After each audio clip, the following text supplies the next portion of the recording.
کہ حضرت امام جعفر صادق علیہ السلام سے نقل کی گئی ہے۔ اور ندبہ کا مطلب کیا ہے؟ ندبہ ایسی پکار کو کہتے ہیں جس کے اندر گریہ ہو، آہوزاری ہو اور استغاثہ اور فریاد کی جائے، اور اس دعا کے نام کے اندر ہی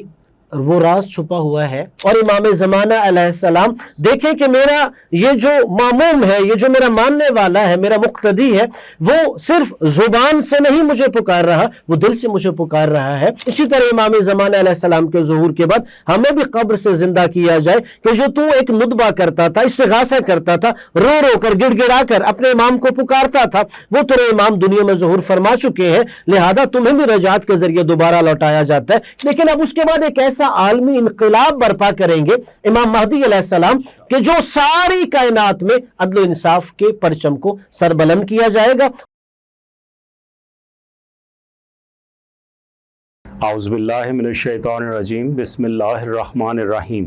اللہم صلی علی محمد وآل محمد وعجل فرجہم۔ السلام علیکم ناظرین، ایام اعضاء کے سلسلے میں آج کی نشست ہم نے مخصوص کی ہے دعائے ندبہ کے لیے۔ یہ دعا عموماً امام زمانہ جل اللہ تعالیٰ فرجہ شریف کے لیے استغاثہ کے طور پہ پڑھی جاتی ہے، تاکہ امام زمانہ جل اللہ تعالیٰ فرجہ شریف کا جلد از جلد ظہور ہو اور دنیا عدل و انصاف سے بھر سکے، بالکل اسی طرح جیسے کربلا میں امام حسین علیہ السلام اور آپ کے رفقا نے ایک عظیم قربانی دے کے ظلم اور جبر کے خلاف قیام کیا۔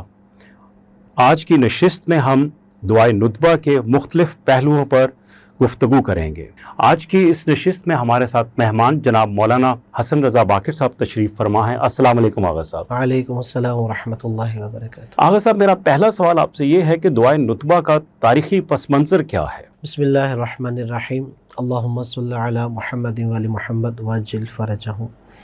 اب دیکھیے، یہ جو دعا ندبہ ہے، سب سے پہلے تو یہ معصوم سے مروی دعا ہے کہ حضرت امام جعفر صادق علیہ السلام سے نقل کی گئی ہے۔ اور ندبہ کا مطلب کیا ہے؟ ندبہ ایسی پکار کو کہتے ہیں جس کے اندر گریہ ہو، آہوزاری ہو اور استغاثہ اور فریاد کی جائے، اور اس دعا کے نام کے اندر ہی وہ راز چھپا ہوا ہے، یعنی گویا اس میں امام علیہ السلام کو ہم نے رو رو کر پکارنا ہے، استغاثہ کرنا ہے اور گریہ زاری کرتے ہوئے ان سے فریاد کرنی ہے۔ اور یہ دعا چونکہ معصوم سے مروی ہے، اور جو دعا معصوم سے مروی ہے ہم بخوبی جانتے ہیں کہ جو الفاظ کا چناؤ ان دو ادعیہ کے اندر ہوتا ہے وہ خود بخود انسان کو اپنے رب سے ملا دیتی ہیں، حجت خدا سے ملا دیتی ہیں۔ اور اس کو امام جعفر صادق علیہ السلام کے نسبت کے حوالے سے اگر علماء متقدمین میں سے دیکھیں، جیسے سید رضی الدین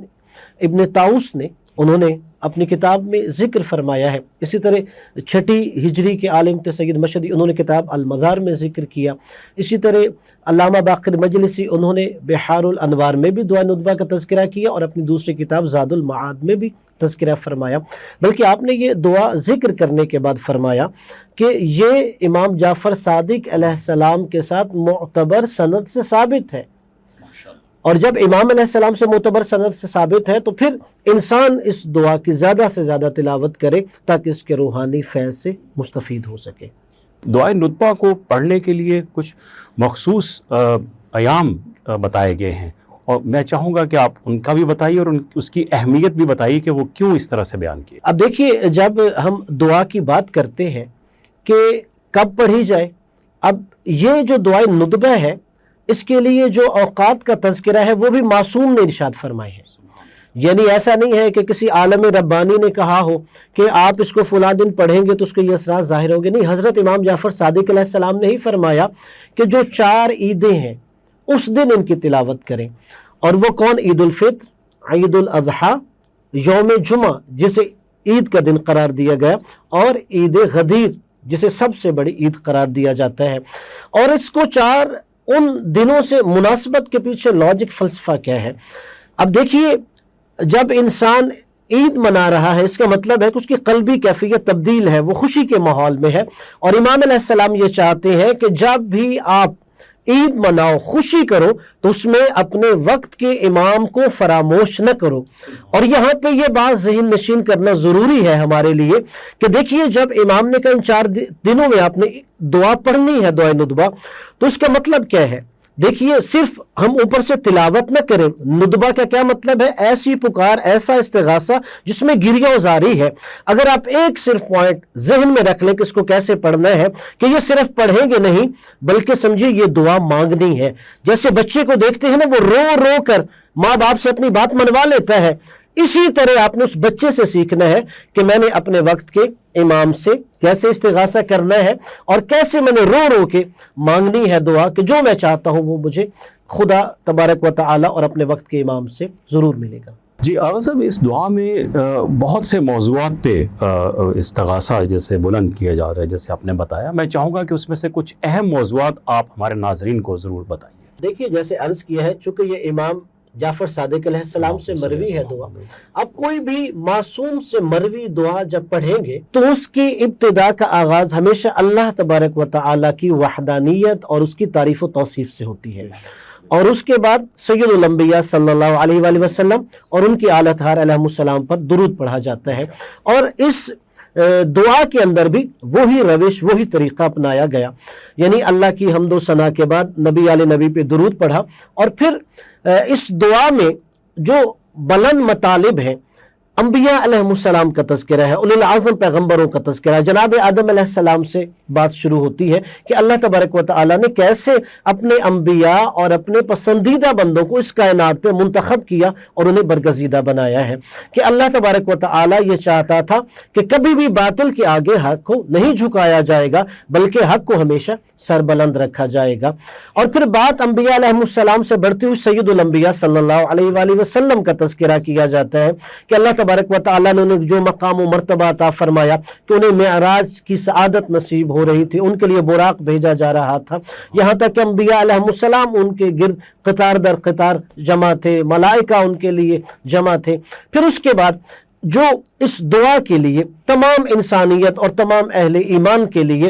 ایک چیز ان کے ضمیر کو زندہ کرنے کے لیے ہے کہ ہر نبی نے اپنے بعد اپنا وصی، اپنے جانشین کو مقرر کیا ہے۔ اسی طرح ہمارے نبی صلی اللہ علیہ وآلہ وسلم نے اپنے بعد اپنے جانشین امیر المومنین حضرت علی علیہ السلام کو معین فرمایا ہے۔ اور پھر امام علیہ السلام نے یہ نہیں کہا کہ صرف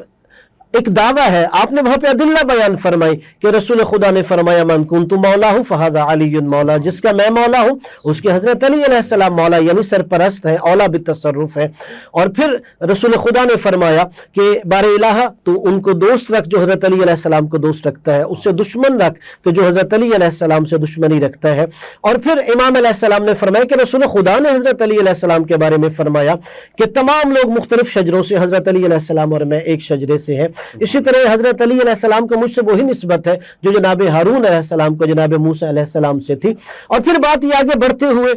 امیر المومنین علیہ السلام کے بعد جو آگے اوصیاء مقرر ہوئے، امام حسن علیہ السلام، امام حسین علیہ السلام، اور جو ان کو مقام و منزلت اللہ تبارک و تعالیٰ کی طرف سے عطا فرمائی گئی کہ جوانان جنت کے وہ سردار ہیں۔ اور پھر جو امت نے ان ہادیوں کے ساتھ کیا وہ اس دعا میں تذکرہ ہے کہ انہوں نے ان کی قدر نہیں کی، کہ جو اللہ نے مقام و مرتبہ عطا فرمایا تھا، ہونا یہ چاہیے تھا کہ وہ ان کے سامنے سر تسلیم خم کر دیتے، ان کے ہر حکم پر لبیک کہتے، ان کے مطیع اطاعت گزار بن جاتے، لیکن بغاوت اور سرکشی کی حالت یہ ہوئی دعا میں جیسے بیان ہوتا کہ وہ ان اللہ تبارک و تعالیٰ کے ہادی اور پیشواؤں کو شہید کر رہے تھے، قتل کر رہے تھے، بے دردی سے انہیں ستایا جا رہا تھا۔ اور پھر وہیں پہ استغاثہ کیا جاتا ہے کہ این الحسن این الحسین، آج کہاں ہے وہ جنت کے سردار امام حسن علیہ السلام، آج کہاں ہے جنت کے سردار حضرت امام حسین علیہ السلام۔ اور پھر بڑھتے بڑھتے بات جب امام زمانہ علیہ السلام تک آتی، اس دعا کا جو اصل موضوع ہم عرض کریں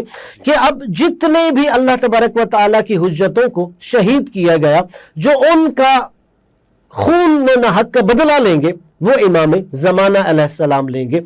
اب یہی وجہ ہے کہ جب ہم زیارت اگر عاشورہ پڑھتے ہیں تو وہاں پر بھی السلام علیکہ یا ثار اللہ وابن ساری پڑھ رہے ہیں، یا زیارت وارثہ میں ایسے جملے پڑھ رہے ہیں، یعنی یہ وہ ہے کہ جن کے خون کا انتقام امام زمانہ علیہ السلام نے لینا ہے۔ تو یہی دعائے ندبہ میں بھی ہم دیکھتے ہیں کہ ٹھیک ہے ان تمام اوصیاء جو رسول خدا صلی اللہ علیہ وآلہ وسلم کے تھے ان کو شہید کیا گیا، لیکن ان کے خون کا انتقام امام زمانہ علیہ السلام لیں گے۔ اور پھر امام زمانہ علیہ السلام سے استغاثہ کیا جاتا ہے کہ آپ اپنے رخ انور سے پردہ ہٹائیے اور دنیا میں ظاہر ہوئیے تاکہ جو ظالموں سے انتقام لینا ہے اسے جلد از جلد پائے تکمیل تک پہنچایا جائے۔ اور امام علیہ السلام سے جب ہم یہ استغاثہ کر رہے ہوں تو امام علیہ السلام کو اس طرح سے پکارا جائے کہ صرف زبان کی حرکت نہیں ہونی چاہیے لقلقہ لسانیہ، بلکہ روح کی آواز ہونی چاہیے کہ ہماری وہ جو روح کی آواز ہے وہ اللہ تبارک و تعالیٰ کے عرش تک بغیر کسی رکاوٹ کے پہنچے۔ اور امام زمانہ علیہ السلام دیکھیں کہ میرا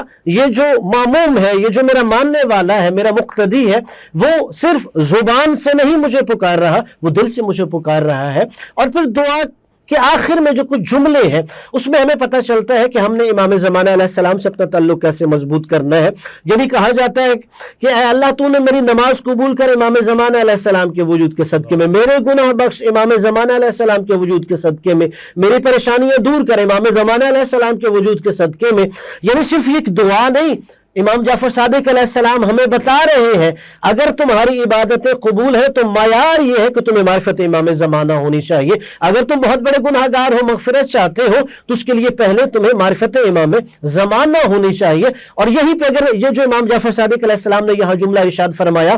اگر اسی جملے کو ہم شب عاشور امام حسین علیہ السلام کے جملے سے متصل کریں کہ وہاں پر امام نے شب عاشور جب خطبہ ارشاد فرمایا اصحاب حسین علیہ السلام کے سامنے، تو ایک صحابی نے سوال کیا ما معرفت التوحید، مولا مجھے یہ بتائیے توحید کی معرفت کیا ہوتی ہے؟ امام علیہ السلام نے فرمایا معرفت التوحید یعنی معرفت اہل کل زمان امامہم الذی یجب طاعتہ۔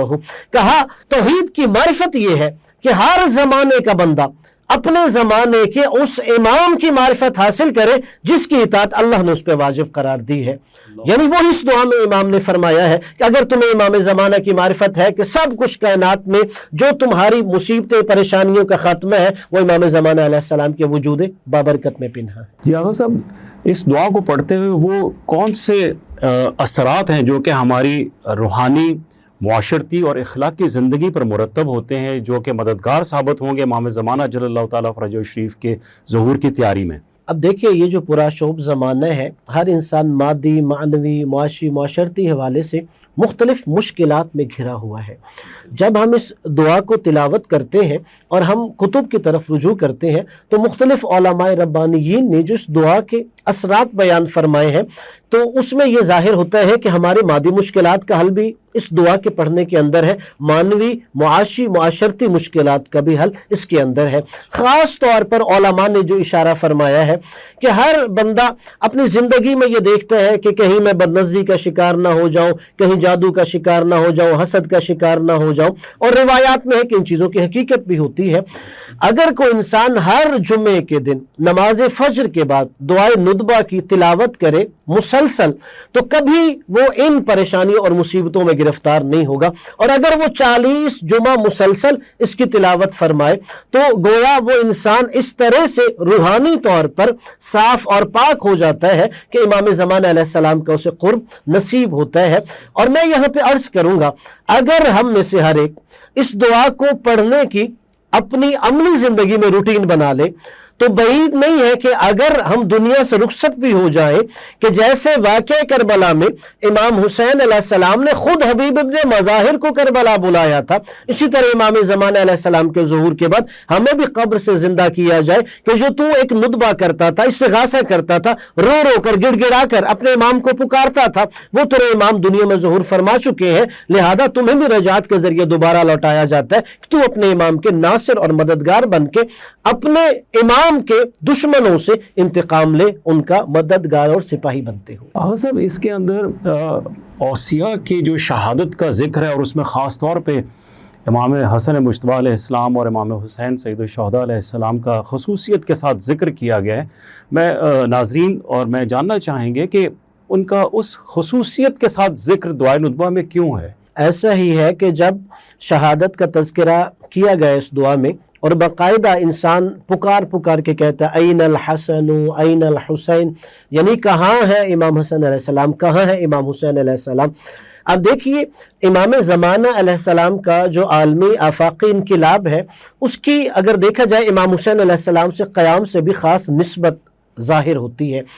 امام حسین علیہ السلام نے جو اپنا وصیت نامہ تحریر فرمایا تھا مدینہ میں اپنے بھائی محمد حنفیہ کے حوالے کیا، اس میں آپ نے اپنے قیام کے اہداف بیان فرمائے، اور اگر امام زمانہ علیہ السلام کے ظہور کو قیام کو دیکھا جائے بے عین ہی وہی ہمیں اہداف نظر آتے ہیں۔ امام حسین علیہ السلام نے کیا فرمایا؟ انی لم اخرج اشرا ولا بطرا ولا مفسدا ولا ظالما، کہ دیکھو میں شر انگیزی کے لیے نہیں نکل رہا، میں ظلم پھیلانے کے لیے نہیں نکل رہا، مجھے جاہو حشم اقتدار نہیں چاہیے، میں کوئی فساد پھیلانے کے لیے نہیں نکل رہا، تو مقصد کیا ہے؟ انما خرجت لطلب الاصلاح فی امتی جدی، میں اپنے نانا کی امت کی اصلاح کرنا چاہتا ہوں۔ لہذا جو امام زمانہ علیہ السلام کا بھی انقلاب ہوگا وہ در حقیقت ساری انسانیت کی اصلاح مقصد ہوگا۔ جو لوگ حق سے منحرف ہو چکے ہیں، جو لوگ بھٹک چکے ہیں، جو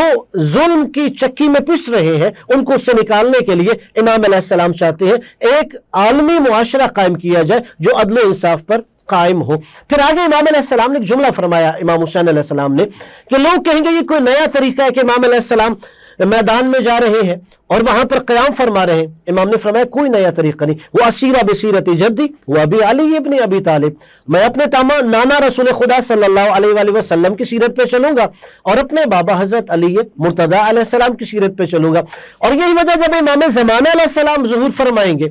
تو وہاں پر وہ جو پہلا خطبہ ارشاد فرمائیں گے مکہ معظمہ میں اپنی پشت مبارک کو دیوار کعبہ کے ساتھ لگا کر، اس میں آپ یہی فرمائیں گے کہ جو چاہتا ہے من اراد ینظر الی آدم فہا انا ذا آدم، کہ جو جناب آدم کے کمالات دیکھنا چاہتا ہے وہ مجھے دیکھے، جناب نوح علیہ السلام کے کمالات دیکھنا چاہے مجھے دیکھے۔ ایک ایک انبیاء کا تذکرہ کرنے کے بعد کہیں گے جو سرکار ختمی مرتبہ صلی اللہ علیہ وآلہ وسلم کے کمالات دیکھنا چاہتا ہے وہ مجھے دیکھے۔ یعنی امام زمانہ علیہ السلام جب قیام فرمائیں گے تو ان کے اندر بھی جناب آدم علیہ السلام سے لے کر جناب خاتم علیہ السلام تک اور امیر المومنین علیہ السلام سے لے کر امام حسن عسکری علیہ السلام تک کے تمام جو اللہ کی حجتیں ہیں ان کی سیرت ہمیں نظر آ رہی ہوگی۔ اور یہی وجہ ہے کہ جب ہم خاص طور پر اللہ تبارک و تعالیٰ کے انبیاء کے جو خاص اوصیاء ہیں ان کو پکار رہے ہوتے ہیں، خاص طور پر امام حسین علیہ السلام کو، چونکہ اس کربلا کے انقلاب کو اور اس انقلاب کو نسبت ہے۔ اور جیسے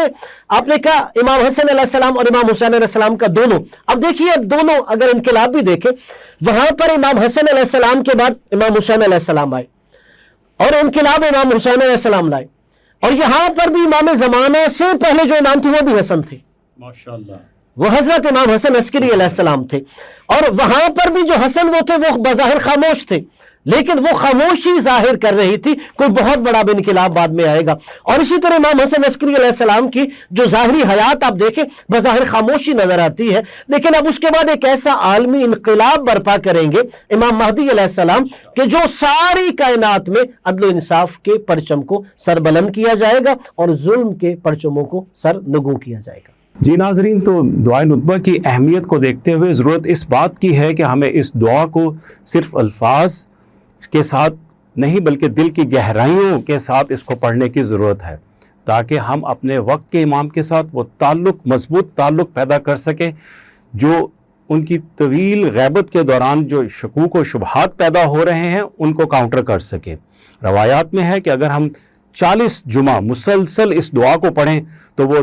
عظیم تعلق، مضبوط تعلق اپنے امام کے ساتھ ہم پیدا کر سکتے ہیں۔ ناظرین، میں آپ کے وقت کا اور علامہ صاحب کے وقت کا انتہائی مشکور ہوں کہ آپ یہاں تشریف لائے اور اس دعائے ندبہ کے موضوع پہ گفتگو کی، اس دعا کے ساتھ کہ اللہ تعالیٰ مجھے، آپ کو، ہم سب کو امام زمانہ جل اللہ تعالیٰ فرج و شریف کے مددگاروں اور جان نثاروں میں شامل کریں۔ میں آپ سے اجازت چاہوں گا۔ السلام علیکم ورحمۃ اللہ وبرکاتہ۔ میرے امام زمانہ